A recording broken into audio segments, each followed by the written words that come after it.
I'm just curious why I was being photographed. I wasn't photographing you until you came out to me. And now? Because you're coming to me, bro. That's not a very good thing to a videographer. If you don't want to be on camera, the best thing is just to mind your own business and not approach the camera. I'm just saying, it's just logic. I mean, I'm just saying. It's not logic. You're taking videos and photos of somebody on a job site. I asked why you're photographing me. I don't have to give you an excuse of why I exercise my freedoms. You're not. You're photographing a private citizen. You're in public, right? I am in public. That's it. If you don't want your photo taken, you got to go in your house and close your curtains. Once you're in public, what are you using the photos for? Whatever I want. Will you be making a profit on it? If so, I should be paid. I don't answer questions, sir. Besides, you're just an employee. Why would I have to answer you? How are you? I'm Deputy Cameron, Sacramento County Sheriff's Department. All right, goodbye, Deputy. And, goodbye, Deputy. No, we need to talk. No, we don't. Yes, we do. We just talked to DHS, so you better slow your roll down and get away from me. You're being live streamed, so you better stay away off my personal space. I just need to get, my sergeant asked me to get the information. No, thank you. No, thank you. Okay, you're refusing the information then. What? Why would I? Refusing to pass the information. I don't give my information to strangers. My boss asked me to get your information. Go tell your boss that. Do you have a name? Everybody has a name. Are you going to tell me what your name is? What is your name? No, what's your name? Right here. No, that's your last name. What's yes, your? it is. Do you have a No, name, thank sir? you. Okay. So, let's see. Bluejeans. You're being live streamed on the internet too. I'm very happy for you, sir. Yes, sir. He won't give me any information, so what'd the sergeant say? I don't give strangers out my information. Especially strangers with guns.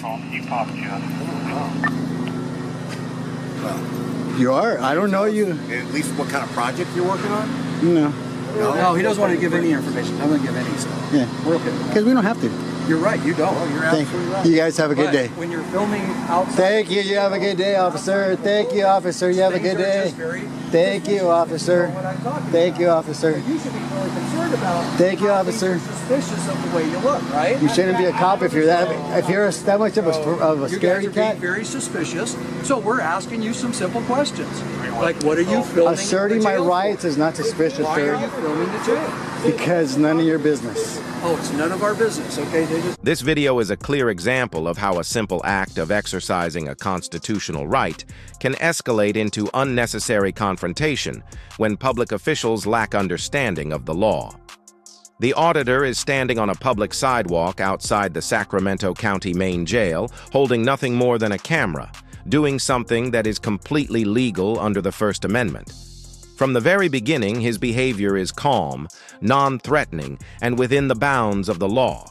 He isn't blocking entrances, interfering with operations, or engaging with anyone until he is approached. What stands out immediately is how quickly public employees take offense to being filmed.